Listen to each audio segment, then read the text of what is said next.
I know how I want it to be portrayed since I wrote it, but I don't know if it comes across that way.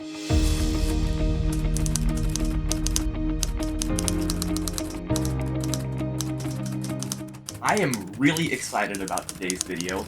I have my very first potential written scene for our book. You wrote one a while back that we shared, but this is my first potential scene, and it contains spoilers in it.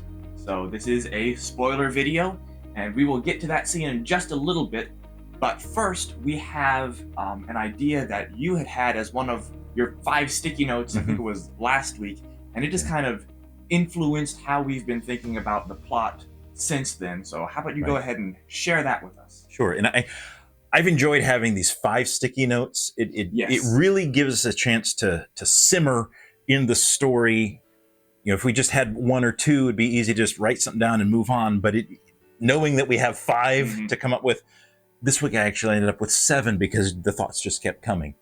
But one of those that I wrote about last week, a couple of weeks ago, I can't remember when, was the idea that there is in response to that first disaster that happens, and you can go back and look at our spoiler playlist to see what disaster I'm talking about.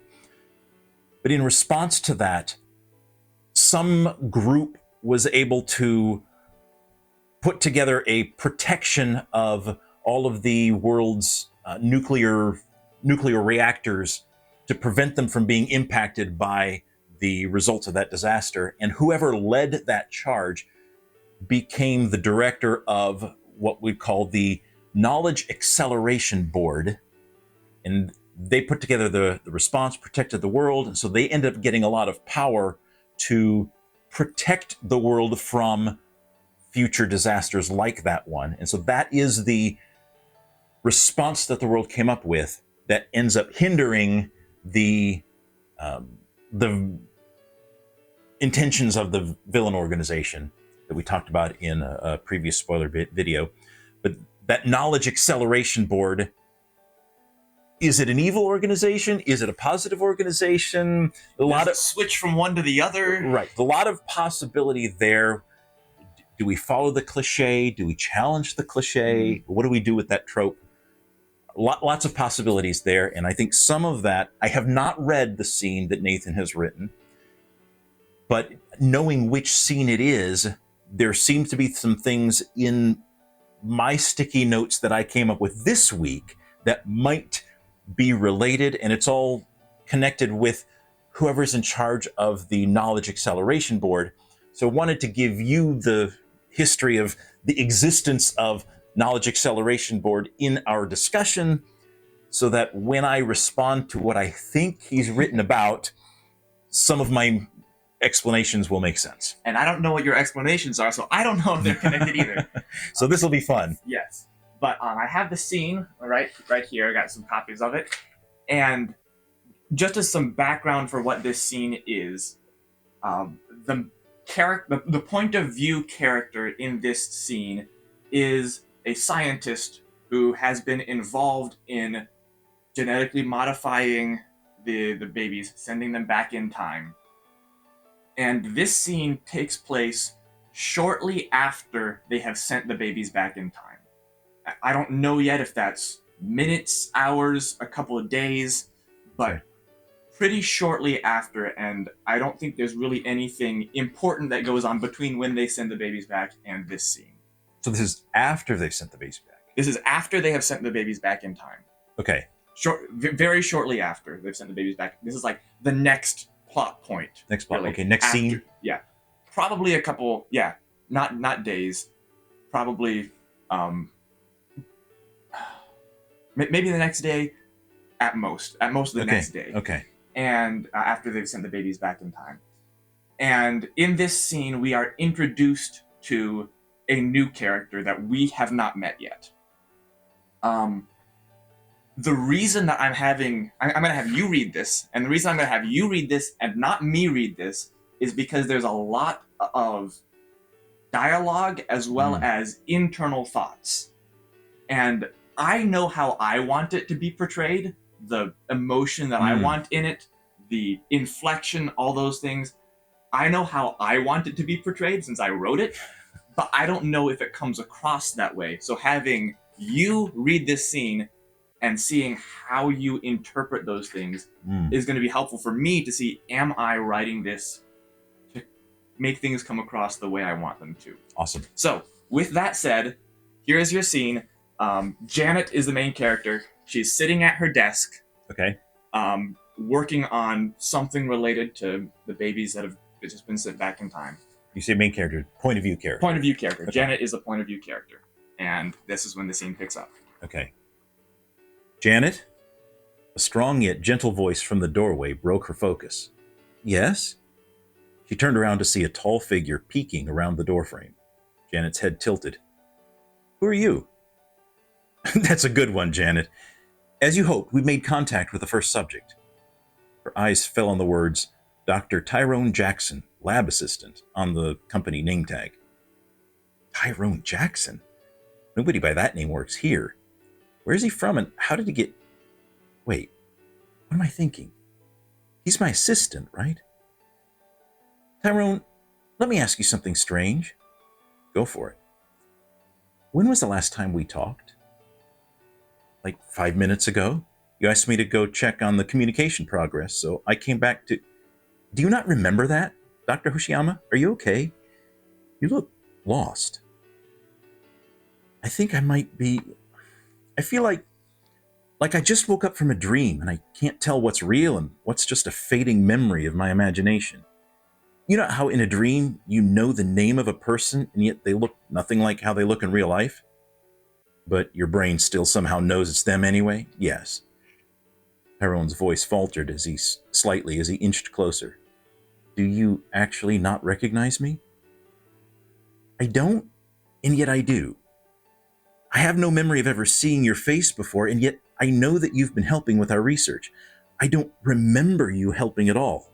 In fact, I distinctly remember the process without you there, and yet somehow I know that you were. It's like I'm remembering the general idea of you, but without any of the details. Just that you're my assistant, but Janet, Tyrone leaned in, his dark eyes blazing with fear and intensity. I need you to listen to me. You need help. Something's going on and I don't know what it is, but we need to figure it out. Stay in your seat, drink some water, and don't leave this room. He spun and ran towards the door, slowing briefly to turn and shout, I'll be right back, before his footsteps faded down the hallway. I know him. I know him. And yet, oh! Janet let out a sharp gasp. She could feel her face turning as pale as her knuckles, which were now clutching the edge of her desk. Work parties, family vacations, long hours editing research papers. A whole lifetime of memories flooded her brain in an instant, each one battling for her acceptance over what she currently believed to be true. Her hands grabbed at her hair, slowly pulling in an attempt to relieve the sudden pounding echoing through her head. When did I get my hair cut? I know I was going to last night, but I couldn't because... No, I did get it cut last night. I was going to be late, but Tyrone helped me take care of... Tyrone! Janet called out and slowly stood, holding her desk for support as she stepped gingerly toward the door. Tyrone! All right, so that is the scene. And we're introducing some interesting internal conflict there. Mm-hmm. So I've told you a little bit about what this scene was kind of going to be like. Mm-hmm. What are your thoughts on what that is communicating here? I like the thoughts on what it's communicating is it's what you described. So I did get a little bit of more of a sneak peek than I might have hoped to have had. And that was that Janet, since it was shortly after they sent the genetically modified humans back, part of the... But before you do this, let us know in the comments what your thoughts are on what's going on before he kind of spoils what's about to happen. So let us know what you thought, and then pick back up. Go ahead. So we'll hit pause. Okay, and then we'll unpause. So Tyrone, we discussed in one of the previous spoilers that Tyrone, main character 3, is actually one of the genetically modified humans that was sent back and ends up working for the group of scientists. So this is her gradually moving through a transition of her understanding where she is moving from the scientist on one version of history who did not have Tyrone and moving into a new version of history that does. And your proposal was that that happens slowly and gradually. And this is her experience seeing that happen slowly and gradually. I like that sense of disorientation. The haircut was interesting. That was kind of like the last aspect that I got on this. I was like, I need her to figure this out. How do I put 2 and 2 together in her brain in a way that makes sense?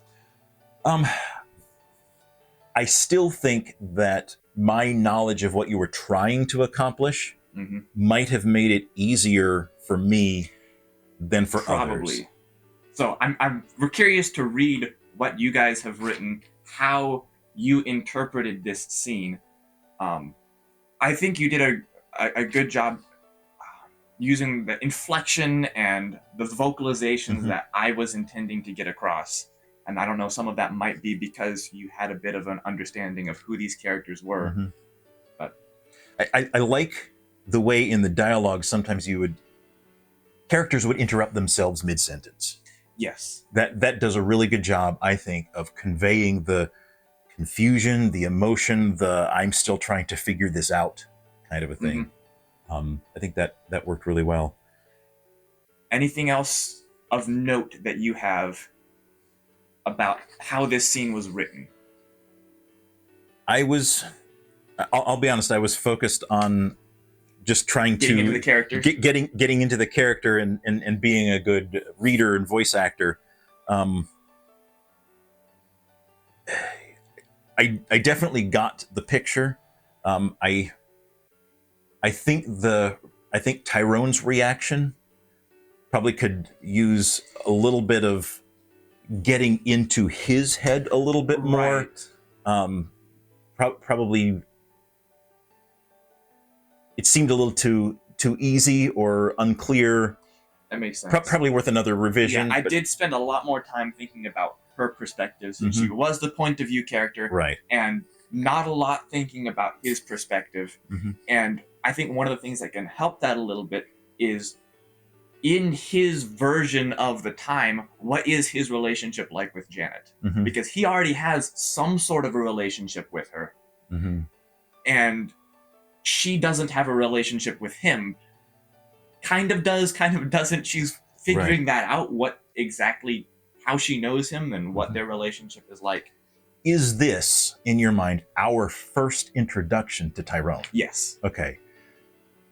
Then, yeah, I think there's a lot of room to explore, to use his dialogue to introduce him in a richer way. Yes. In that scene then. And I am looking at the time for this episode. Do any of your sticky notes have anything to do with this scene right here? The only thing that they would have is that one possibility for whoever it is that's running the Knowledge Acceleration Board, that somehow he has learned to take advantage of the gap in consciousness in that transitionary period and tap into it to make record that that persists, so that people can know what has happened and learn from previous time changes. Or use that nefariously to implant false memories. Okay. Of somebody who they know that some transition has happened, and they know that their memory is maybe not entirely accurate. So if you implant something that you want them to think, want them to remember that didn't actually happen, and they think, oh, that happened in the other timeline, and we need to do whatever because of that, even though it didn't actually happen. Wow. That definitely, talk about a twisted slinky. Yeah. twist on plot, twist on plot. Yeah. Okay. You have anything else for us today? I think that's I think my brain's empty. Alrighty. That's all we've got for you. Let us know your thoughts on this scene, on the knowledge acceleration board, anything that you think is interesting about it, what you like, what you don't like. Let us know down in the comments, and we will see you next week.